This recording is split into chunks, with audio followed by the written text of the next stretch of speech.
सलाम दोस्तों, India versus Australia 5वें टेस्ट मैच का दूसरा दिन खत्म हो चुका है और 2 ही दिनों में ये मैच तकरीबन 70% जो है खत्म हो चुका है। क्योंकि पहले इनिंग्स में इंडिया 185 पे ऑल आउट हुआ और उसके बाद इंडिया ने ऑस्ट्रेलिया को 181 पे ऑल आउट कर दिया। कमाल की बॉलिंग करवाई इंडियन बॉलर्स ने, कमाल की बॉलिंग। बुमराह की 2 विकेटें, मोहम्मद सिराज की 3 विकेटें, उसके बाद परासित कृष्णा की 3 विकेटें, नीतीश कुमार रेड्डी की 2 विकेटें और इंडियन बॉलर्स ने कमाल की बॉलिंग की और ऑस्ट्रेलिया को सिर्फ 181 रन पे ऑल आउट कर दिया। 4 रन की लीड मिली इंडिया को।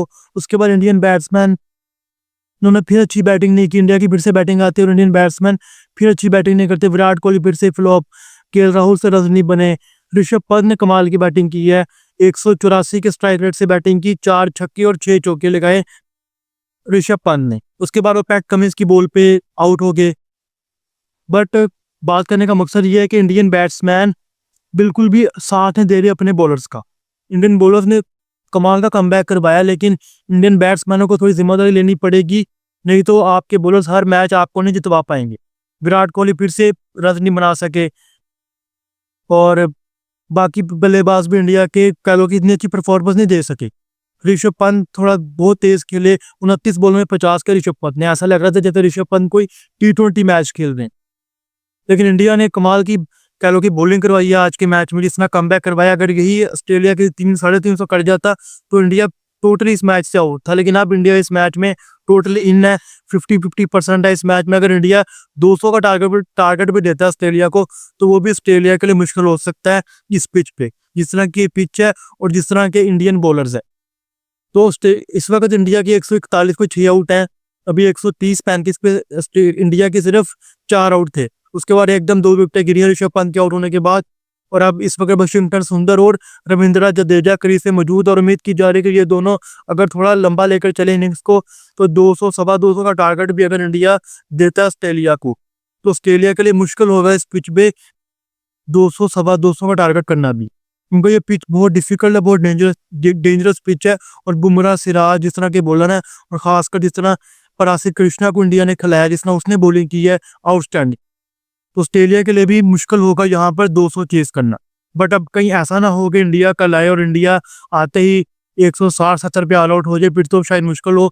लेकिन कम से कम इंडिया को 70-80 रन अभी और करने हैं, जो देखने मुश्किल लग रहा है, क्योंकि अभी इंडिया के बैट्समैन तो की पड़ा नहीं है, बॉलर्स ही हैं सारे।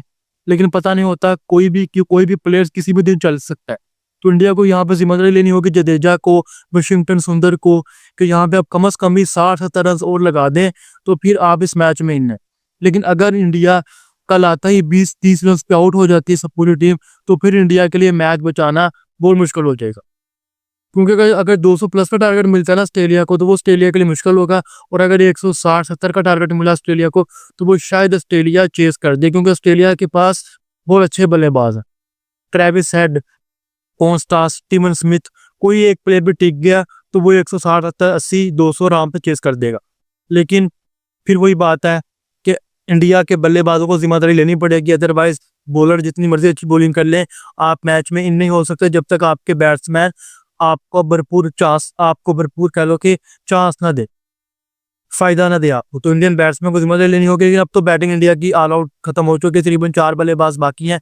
तो जो बल्लेबाज अभी आएंगे उनको जिम्मेदारी लेनी पड़ेगी कि वो अच्छी बैटिंग करके अच्छे रन करें, ताकि इंडियन बॉलर्स पे जो प्रेशर है वो कम हो और ऑस्ट्रेलिया में प्रेशर बढ़े, क्योंकि पिच हार्ड है और 200 का टारगेट यहाँ चेस करना बहुत मुश्किल होगा ऑस्ट्रेलिया के लिए तीसरे दिन में।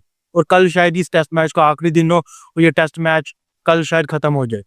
बाकी आपसे मिलते हैं कल दोबारा इस मैच खत्म होने के बाद, देखते हैं कौन जीता ये मैच। अपना ख्याल रखें, चैनल को सब्सक्राइब करें। अल्लाह हाफिज़।